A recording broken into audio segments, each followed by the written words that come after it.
never going to hear it described this way, but transgenderism is the pandemic that nobody knows about. They don't realize what it is. It's a pandemic of mental illness that is convincing and encouraging young people to think that they are something other than what God made them. On this topic, I've said it until I'm blue in the face.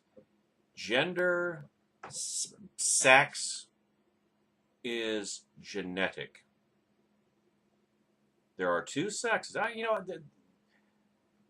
Through the Wormhole with Morgan Freeman on the Science Channel, they've been promoting the upcoming season. The tagline is, "This will be the most controversial season of Through the Wormhole ever."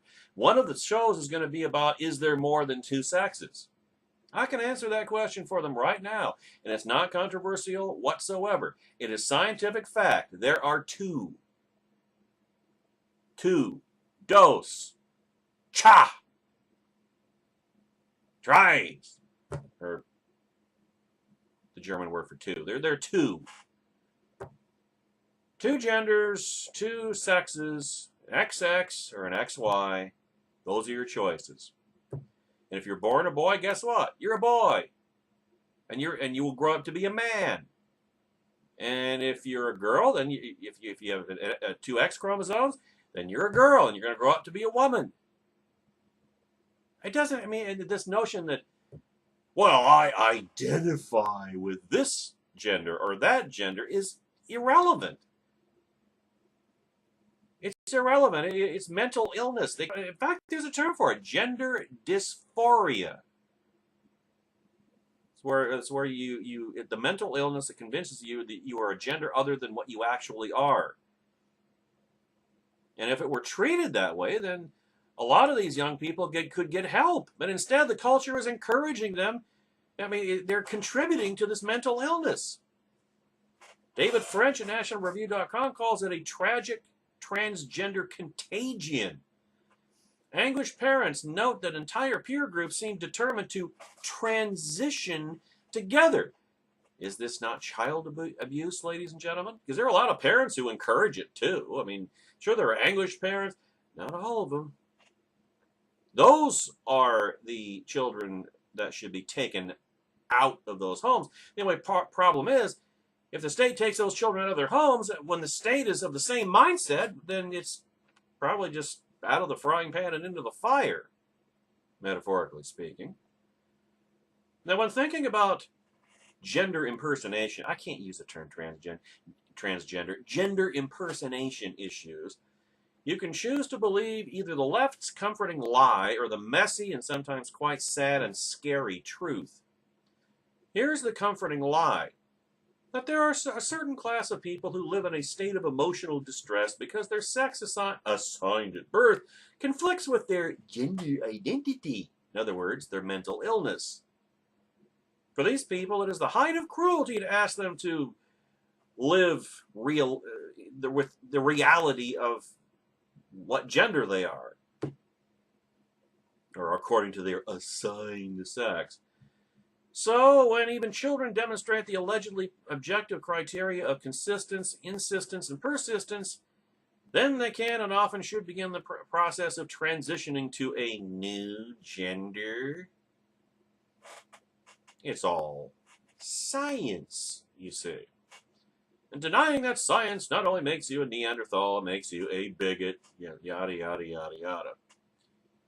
According to this lie, parents should rejoice when their children finally identify as gender impersonators. After all, it's the first step to becoming their true selves. According to this lie, there is nothing to fear except discrimination itself. In other words, people who want you to live in reality.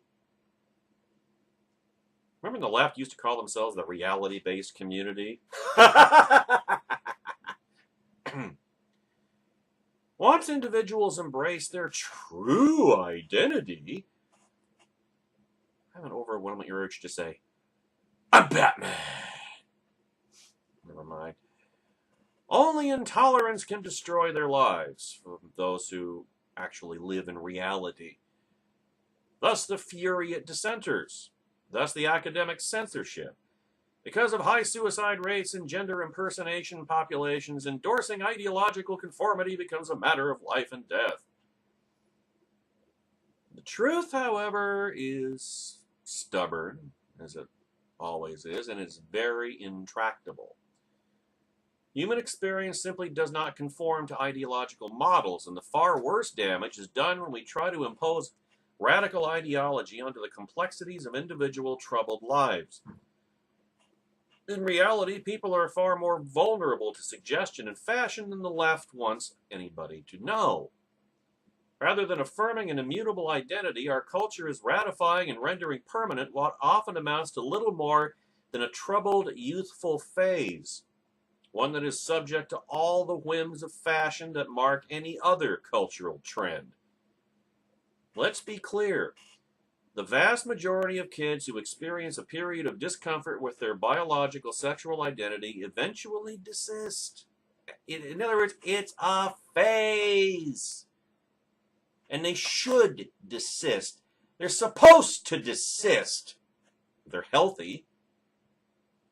Between the ears. Indeed, the number may well be over 90%.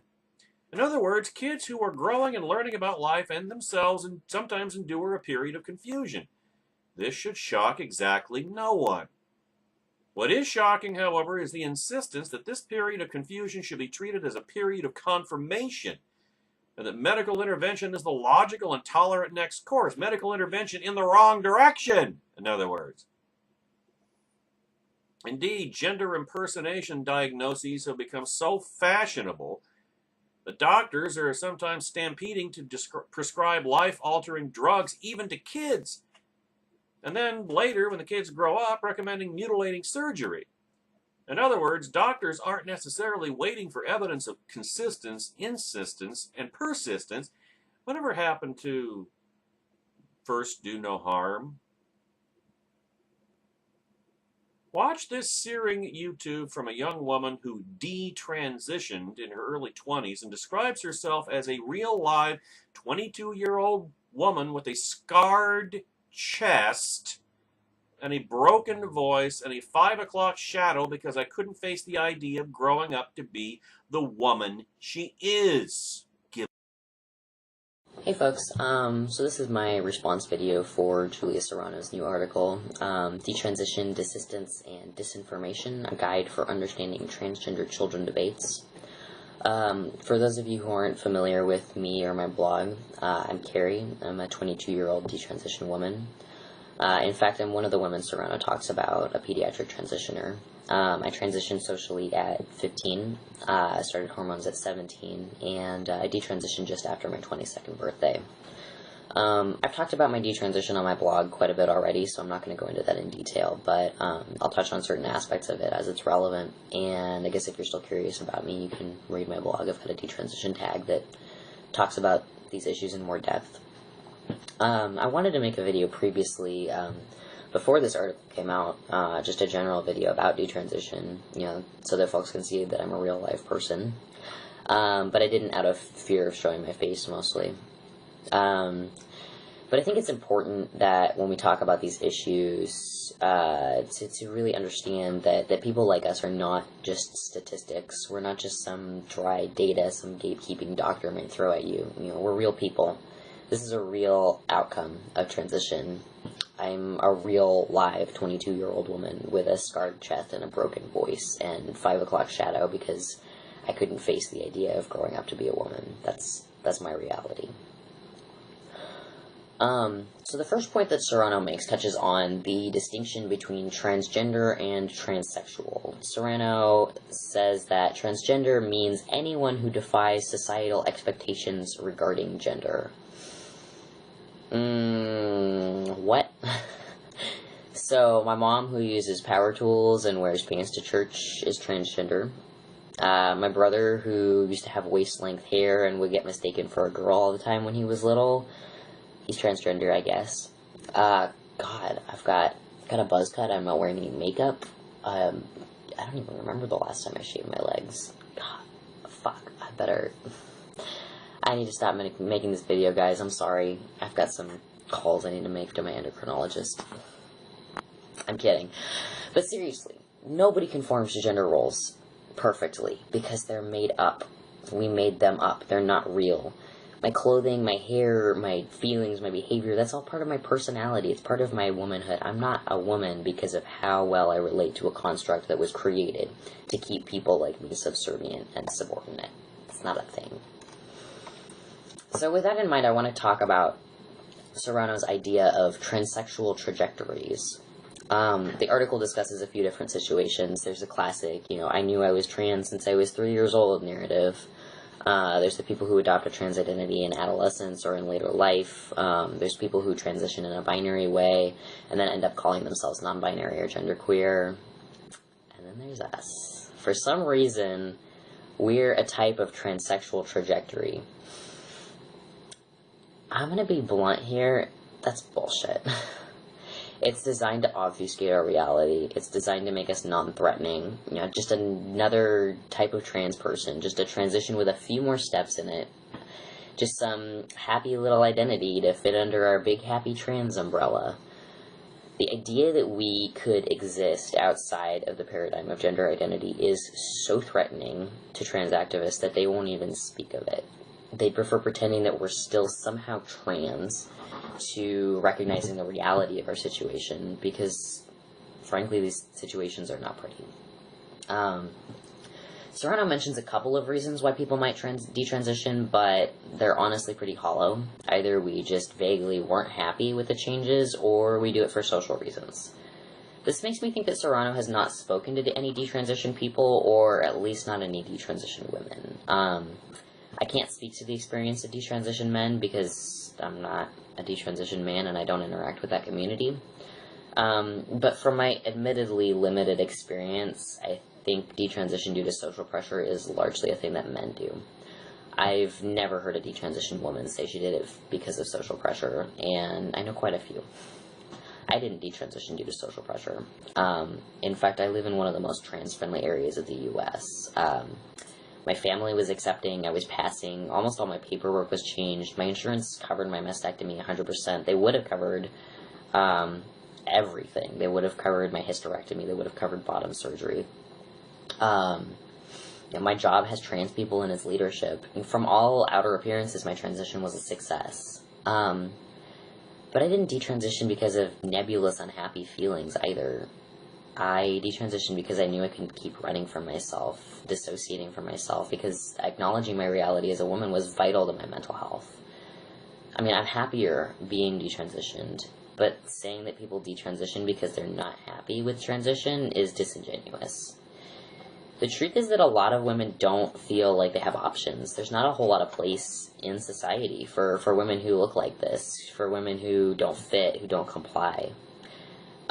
When you go to a gender therapist and tell them you have these kinds of feelings, they don't tell you that it's okay to be butch, to be gender nonconforming, to not like men, to not like the way that men treat you. They don't tell you that there are other women who feel like they don't belong, that don't feel like they know how to be women. They don't tell you any of that. They tell you about testosterone, that's about it. Serrano goes on to talk about cis and trans as terms. And, I'll give credit where it's due. I appreciate that there's some acknowledgement that cis and trans are not a dichotomy, that they're messy words for messy concepts. The thing that I do want to point out is that under Serrano's definition of transgender, there really aren't a lot of cis people in the world. At this point, I'm really not sure if I count as trans or cis, since Serrano says that trans means anyone who's gender nonconforming in the previous section. But also in this section that cis is not an immutable category, because in the case of those who detransition, some people who self-identify as trans today may not in the future. So am I cis or not? Honestly, I don't think it makes sense to lump people into trans and cis. I don't. If we define it by gender nonconformity, how gender nonconforming do you have to be not be cis? If I'm not cis, what was it that put me over the edge? Is it the haircut? Is it the no makeup? Is it the not shaving? Is it the liking women? And if we go by self-identity as trans or not, that's not really any better. I don't have the same experience of gender as a man, whether he's gender conforming or not. I don't have the experience of a gender compliant woman. But if none of us call ourselves trans, we're all put in the same little box. I don't consider myself cis. I don't think cis is really a category that makes sense for anyone, but especially not for someone who calls herself a man for the better part of a decade. But I'm not transgender either. I don't ascribe to this version of reality where you can't just not have a gender identity. I don't have a gender identity. Gender was done to me. Gender was traumatizing to me. I don't want anything to do with it anymore. I'm not going to speculate on the usefulness of transition as a treatment because it's not relevant. But I will say from my own experience and from my conversations with other disidentified or detransitioned and re-identified women, transition is not the only way or even necessarily the best way to treat gender dysphoria. When I was transitioning, I felt a strong desire, what I would have called a need at the time, to transition. Sereno doesn't really distinguish between social and physical dysphoria as many trans people do, but I had both. And it was not weeks or months that I stayed on hormones before I realized I needed to stop. I was on testosterone for over 3 years cumulatively. I know women who were on testosterone 3, 4, 5, even 10 years before they realized that they needed to stop. It can be damn hard to figure out that the treatment you're being told is to help you is actually making your mental health worse. Testosterone made me even more dissociated than I already was, so I was all, wow, I don't feel those negative emotions anymore. I mean, I don't really feel too much else either, but who cares? I'm thriving. I didn't even realize that I needed to detransition until I'd already decided to stop testosterone for mental health reasons. So Serrano says that cisgender people cannot relate to gender dysphoria, having not experienced it personally. Again, the definition of cis is really vague, but if self-identity counts at all, that category includes a lot of dysphoric women who are definitely not trans. There are apparently 2 types of bad cis person who question transition: trans-antagonistic and trans-suspicious. Tag yourself, I'm trans-suspicious. Anyway, trans-antagonistic is people who just think trans is not a thing, that trans people are delusional, wayward, and or misled people who deserve to be scrutinized and critiqued for their life choices. Trans-suspicious, on the other hand, might be someone who believes trans people are legit, but they're concerned about how increasingly prevalent being trans has become. So Serrano says that the argument that some people are easily swayed or misled into transitioning can only be made if one intentionally denies, discounts, or downplays the existence of societal transphobia, gender dysphoria, and the legitimacy of trans people's gender identities. Frankly, this makes no sense. If somebody experiencing dysphoria and experiencing transphobia doesn't have anything to do with other people being swayed into transition. They're not mutually exclusive. They can exist in the same world. Serrano also says that anyone who takes actual steps towards transition or even seriously thinks about it is on the transgender spectrum, whatever that means. Again, a great example of how they have to make us into some weird kind of trans to make detransition fit into their narrative. I'm not trans. I'm not just non-binary or taking a non-normative transition path or whatever. I'm a woman. Transition was a maladaptive coping mechanism. It's not part of my identity. So Serrano says the implication of the trans-suspicious position is that transition care needs to be more restricted, which is, of course, the worst thing that could possibly happen. Serrano doesn't really acknowledge that there are areas where it's entirely too easy to transition.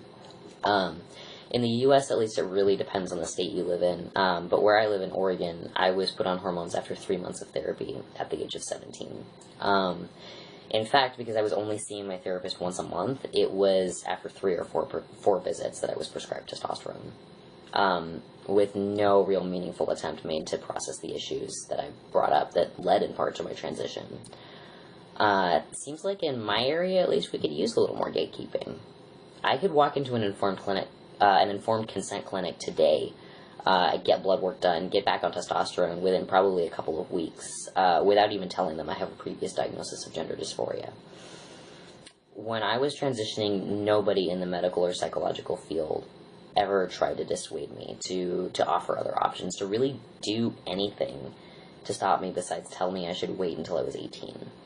This is what Serrano is talking about when they discuss the medical system and how it shouldn't be gatekept. I want to ask you, how many other medical conditions are there where you can walk into the doctor's office, tell them you have a certain condition which has no objective test, which can be caused by trauma or mental health issues or societal factors, and just receive life-altering medications on your say-so?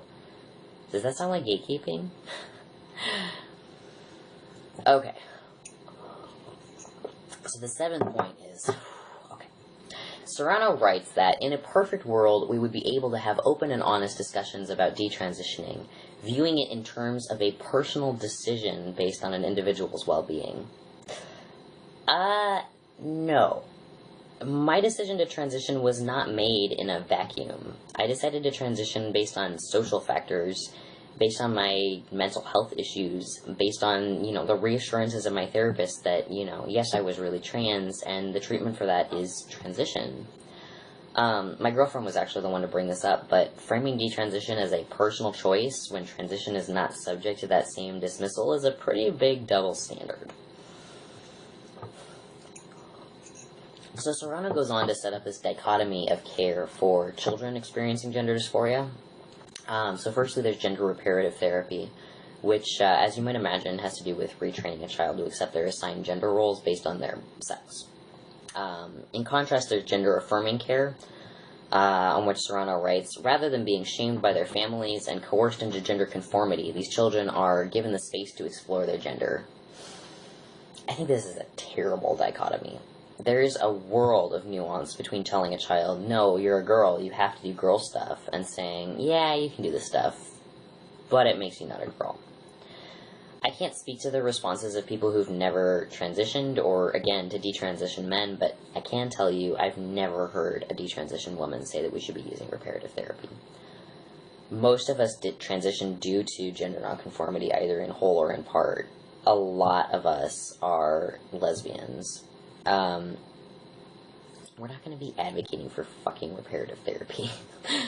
Detransition is not about retraining ourselves to conform. It's about accepting our nonconformity as part of our womanhood, rather than, taking it as a sign that we were meant to be men. So here's the kind of care I would like to see. Children experiencing gender dysphoria are encouraged to explore their gender nonconformity.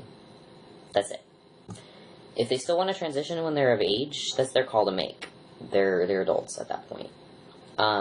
This is a controversial position, and I'm aware of that, but you don't have to agree with me to see that this binary model of care that Serrano sets up is not actually what detransition people or their allies want.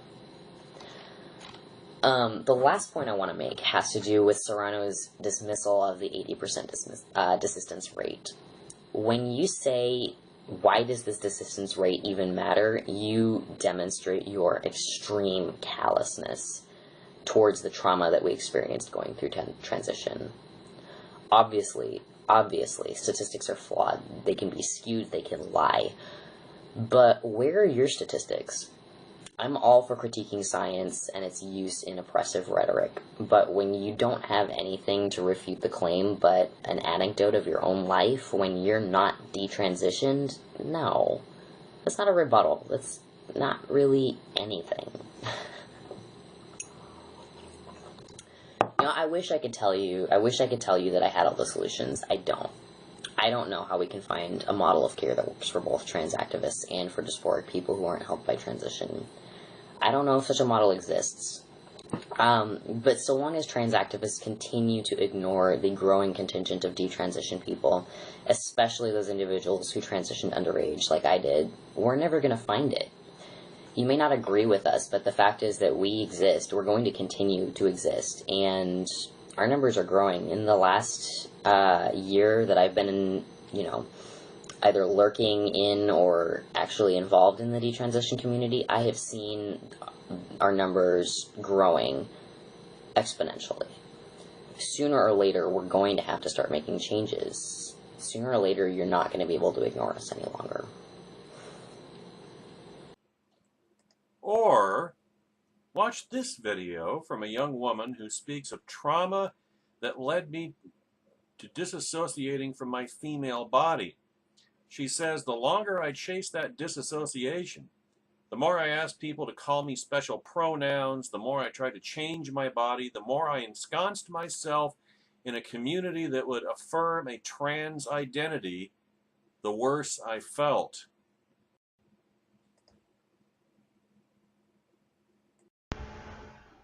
Hi. So Julia Serrano wrote an article for Medium.com, which Carrie from Guide on Raging Stars wrote an amazing point-by-point analysis of. And then Vox.com interviewed Ms. Serrano about that article on Medium. And it's interesting that Julia Serrano is the go-to media expert on detransition, since she's not detransitioned, she's not a therapist, she's not a doctor, she's not a child development expert. And yet, Julia Serrano for a long time has been the person who tells us what to think about trans issues. And certainly the American left has decided that that's her role, and the proper thing to do is to listen to Julia Serrano, if you are a good liberal. So what's frustrating is when someone who has that kind of role, the role of getting to tell people what to think, says something so clearly against her own value system, which is that people get to self-define their own gender. This is a basic human right. Serrano has written a lot about that is a basic right that people need to do to be able to be happy in this world. She's written books about this. She's made her name on this. And yet, what she says in that Medium.com piece and what she says in her interview with Vox is that detransitioned people are on the transgender spectrum.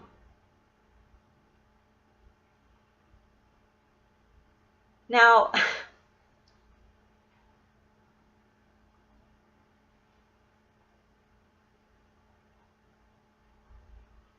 this is not the first time I've been coercively transed. I detransitioned while I was working at a clinic that served trans people and women. I had many trans coworkers. So another one of Julia's arguments that societal transphobia mostly drives people to detransition. Not true in my case.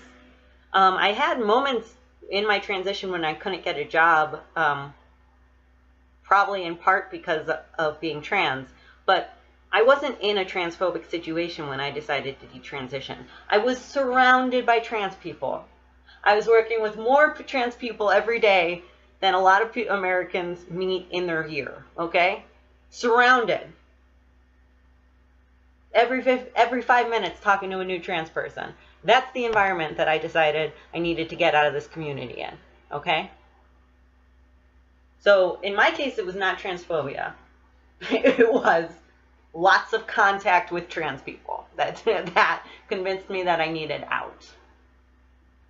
So when I decided that I needed to get out, and one of the things I did was at that clinic, I asked that people call me she. People wouldn't. People will call me they. They wouldn't call me she. One of the reasons I wanted to be out and done with being trans is that I had decided that for myself, and I didn't want to be the kind of person who was getting endlessly uptight about how people reacted to and talked to me. I mean in terms of pronouns. Obviously, I get uptight if someone screams at me, which happened a lot at that job. Anyway, but I saw lots and lots of people in that community, just if they felt like they were getting misgendered, it was a crisis. And one of the things I decided was that for myself, it didn't make sense for any of my energy to go towards having that kind of reaction. So in a way,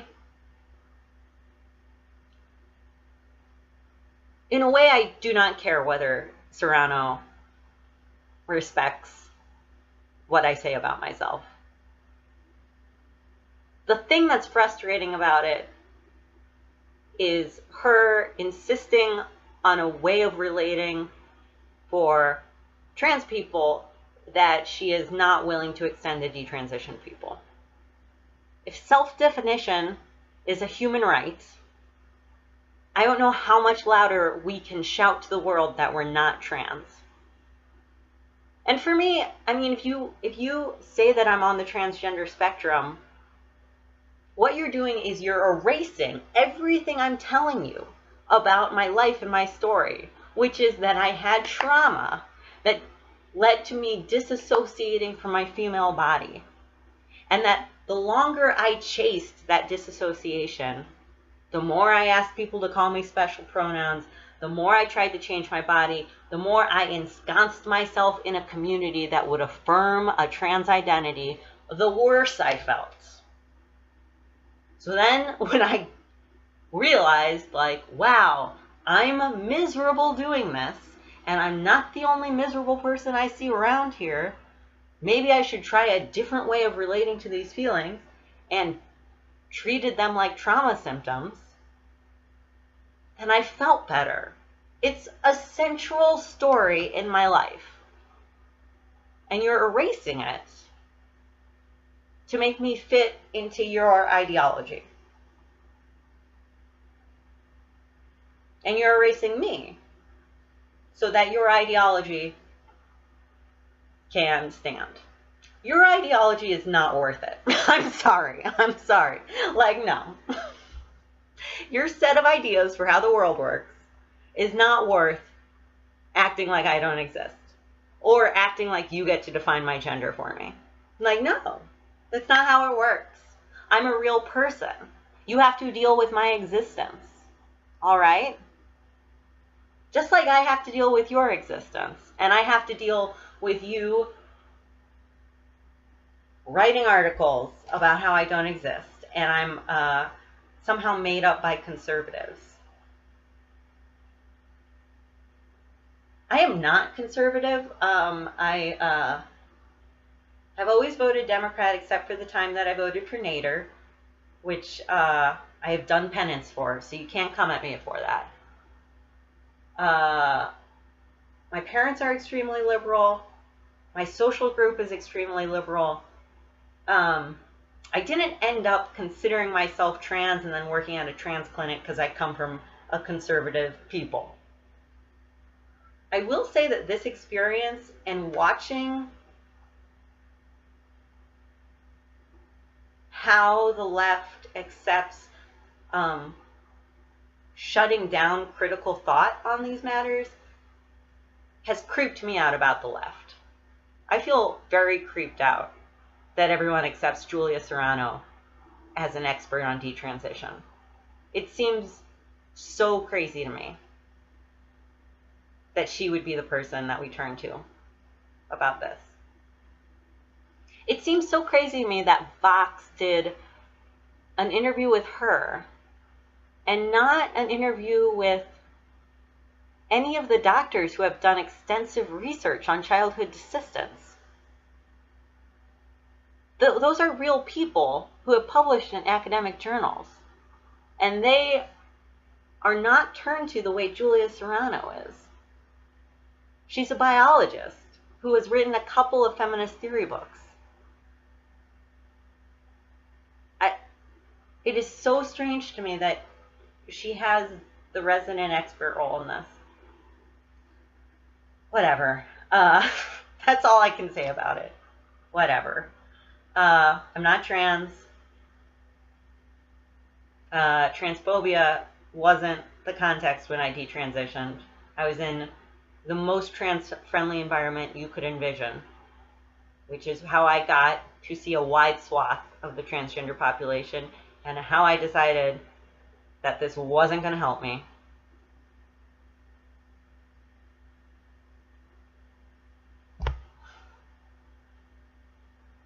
You know, it sucks to be an inconvenient person, but it's very instructive. It's very instructive to see how willing people on the left are to act like inconvenient people don't exist. And especially inconvenient young women. That is really something to watch. How easy it is to erase us. Even when we're like shouting at the top of our lungs that we exist and we deserve care. Not to say that all detransition people are young women at all. Lots and lots of men regret the choices they made as far as medical interventions to affirm a trans identity that they no longer have. Okay, well, I hope that you guys get your gender identity respected today. I didn't get mine respected. Oh well. I wish it had happened in New York, and then maybe they would have fined her on that. Okay, thanks guys. Take care. Bye. Are the diagnoses truly objective? The woman in the first video relates how she was prescribed testosterone after a mere 3 or 4 visits to a therapist, quote unquote. She asks, how many other medical conditions are there where you can walk into the doctor's office, tell them you have a certain condition that has no objective test, which can be caused by trauma or mental health issues or societal factors, and just receive life-altering medications on your say-so? Does that sound like gatekeeping to you? Indeed, gatekeeping has been replaced by cheerleading.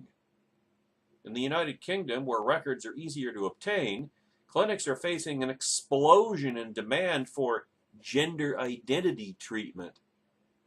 As The Guardian reports, figures obtained under the Freedom of Information Act reveal increases in the number of referrals to all of the United Kingdom's 14 gender identity clinics, or GICs, in recent years, with the number of clinics experiencing increases of several 100%.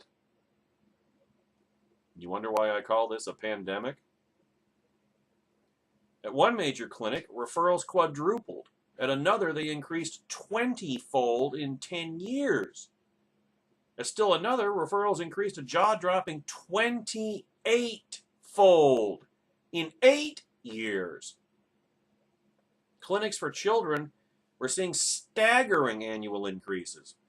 The Tavistock Clinic, the only center for children and adolescents in England, has seen referral increases of about 50% a year since 2010. In the past year, it has had an unexpected and unprecedented increase of 100%, up from 697 to 1,398 referrals. The Guardian, because it's The Guardian, laments that demand for gender identity treatment is outstripping the available supply of practitioners, noting that the resulting shortfall is leaving vulnerable people waiting years for a specialist appointment. Oh. Here, yeah, the island of Dr. Moreau. Yeah. Here in the United States, the evidence is more anecdotal, but the anecdotes are disturbing. Rod Dreher's blog at the American Conservative has become something of a clearinghouse for concerns from anguished parents, many of whom note that entire peer groups seem determined to transition together. This letter was particularly poignant. Quote, as a parent living the nightmare of having a teen who suddenly announces she's a boy, I can tell you there are no doctors who will do anything but agree. This is not about medicine or science, this is politics. There is no zero zip, not a bupkis science behind this. There is no way to medically diagnose her. Her therapist knows that she is not a gender impersonator, but fears there's no way we can stop her. 3 of her closest friends have already had full transition paid for by their abusive parents. They're obviously abusive for letting this happen and even encouraging it. So it is difficult for her to understand why we won't do the same, because her parents love her, actually. Her parents actually care about her. It is no different than having your child captured by a cult, only this time the cult is a societal bandwagon which wants to do permanent physical harm to her perfectly healthy female body, all in the name of love. Parents have no idea how to respond, especially when doctors permit no dissent. Here's another letter to Dreher. Quote, "My own daughter professes to be a boy. It is a nightmare. It came out of nowhere at age 15. This is not a case of a girl who always wanted to be a boy or always acted like a boy. This is a girl who was proud to be a girl until she developed physically and boys and men started treating her like a piece of meat and a second-class citizen. The nightmare is that doctors and therapists are not allowed to question why she wants to be a boy. It's politics, remember? The cult of trans dictates that her word must be taken or they can lose their professional standing. You think there aren't thumbs on the wrong side of this scale, folks? So they are ready to prescribe testosterone shots and a double mastectomy? Holy crap! A double mastectomy? By the way, for those of you in Malaga, Washington, that's when they surgically remove the breasts. Despite the fact that she is a minor. And that used to mean requiring parents' permission. These physical medical treatments for her psychological problem are permanent and barbaric. It is against ethics for professionals to provide any other treatment. It is a mother's nightmare. And you know what? I would go so far as to say a father's too.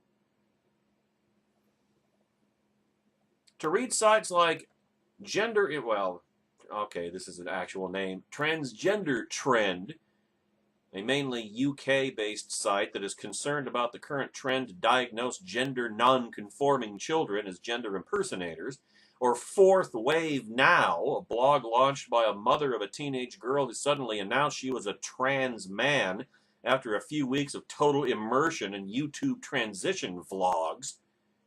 Yeah, that's another reason why I have my channel, Hard Starboard Radio, at youtube.com/Hard Starboard Radio. Like, share, subscribe, learn it, live it, love it. It's the best thing going today is to go through the looking glass, where troubled teens in groups will announce their intention to transition, typically with the enthusiastic and smug support of school guidance counselors and other educated professionals who obviously have an agenda to advance. And you know, the ultimate source of that agenda, let's just say it comes from someplace really, really warm.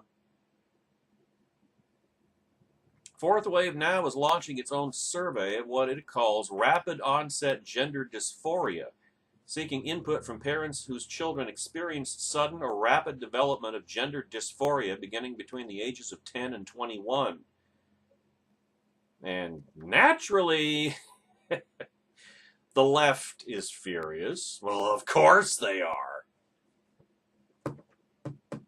Yeah, I'm sure. The devil is furious too, because that's who their father, so to speak, ultimately is. Nothing and no one can be permitted to contradict the narrative. Indeed, some on the left respond to the women in the videos above by claiming that they're still actually trans. To accomplish this trick, they do what the left so often does: redefine common terms, conveniently in their favor. War against the language, in other words. To prominent trans journalist Julia Serrano, transgender means people who defy societal expectations regarding gender. No, it has nothing to do with societal expectations. It's genetic reality. And if you try to go against genetic, you can't turn a boy into a girl. You can't turn a girl into a boy. You can dress them in the other sex's clothing, and you can put makeup on them, and you can mutilate them, but genetically they're still what they were born as and always will be. See, this makes no sense. In the conventional sense, it makes sense for their agenda, but in terms of objective logic and fact, it makes no sense. By that definition, every female but Barbie herself is transgender, because no girl has a personality that conforms in all ways to classic stereotypical femininity. By that definition, Barbie's boyfriend Ken is thoroughly transgender. What's manly about him? Yeah, my understanding, my memory from childhood with, classmates who had Barbie dolls and Ken dolls, is that Ken didn't have a penis. So you could, of course, neither did G.I. Joe or any of those dolls. But now moreover, for extremists, discrimination is the catch-all answer for every inconvenient fact. It's another way that the left shuts down debates they cannot win. Why did fewer people come forward to transition even a few short years ago? More discrimination. Why do so many more come forward now? Less discrimination. See how well that works for them? Why are they still so troubled? Discrimination is still terrible. In other words, our society is accepting enough that people are transitioning in record numbers, but it's still such a discriminatory shithole that all problems within the trans community can be laid at the feet of bigots. Yet, anyone who spends times... Oh, by the way, remember recently Trump Tower converted its bathrooms to transgender standards? I just want to mention that. Yet anyone who spends time... Oh, but he's a Christian. Yeah, Donald Trump is a good card-carrying, Bible-believing Christian. Yeah, right. Yet anyone who spends time with teens and isn't drinking the ideological Kool-Aid knows that these explanations are complete BS. There are always non-conforming subcultures of teens. Some of these subcultures are deeply troubled, often for good reasons, and can act out in extraordinarily destructive ways, intentionally defying perceived societal norms. Even self-harm can be a fad, such as cutting or suicide clusters. But we live in a world where if a troubled girl wants to become a man, which is not possible, to begin immediate hormone treatment that will dramatically alter her physiology with the immediate hope of undergoing painful, life-altering surgery, and mastectomies can't be reversed, she is encouraged, even celebrated. This is just barbaric, perverted, twisted, evil. In this world, education professionals will stand by her side against reluctant parents. How bass-ackwards is that?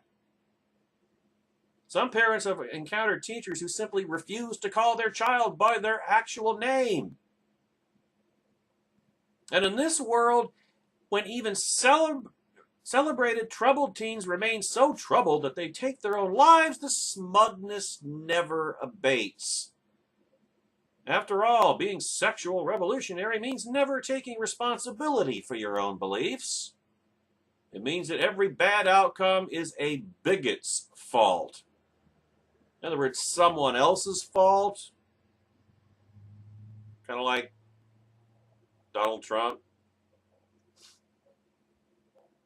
We're not far from the day when a child will be taken from a loving home simply because the parents refuse to believe that their little girl is actually a little boy. In other words, believes something that isn't true, that is counterfactual. And it's more than just that. The state will assign your child's gender.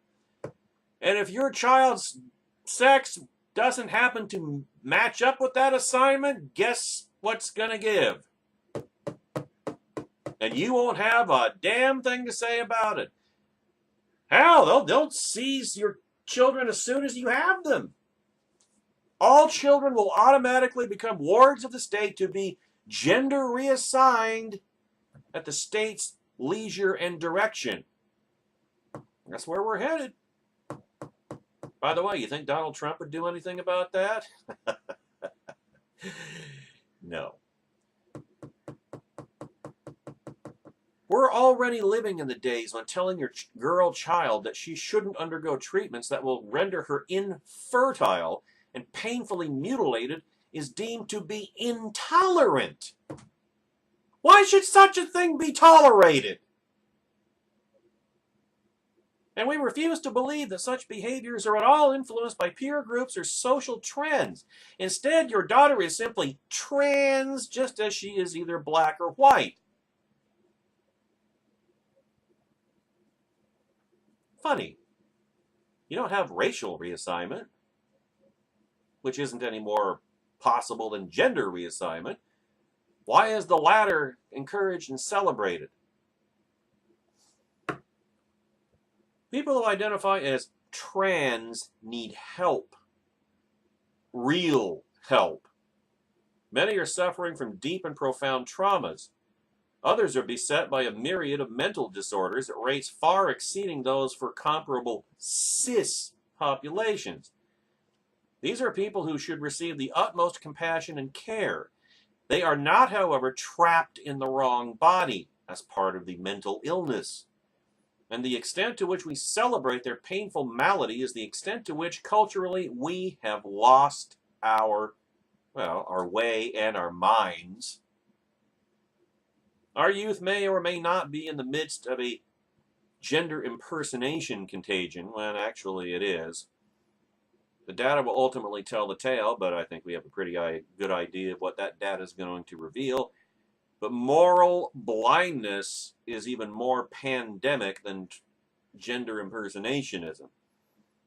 It turns out that the science does not say what the left wants, and it never did or could have. And our responsibility is to deal with people as they are, not as identity politics defines them. A boy is still a boy, even if he wants to be called Sue, and to claim otherwise is nothing short of cruel and deranged.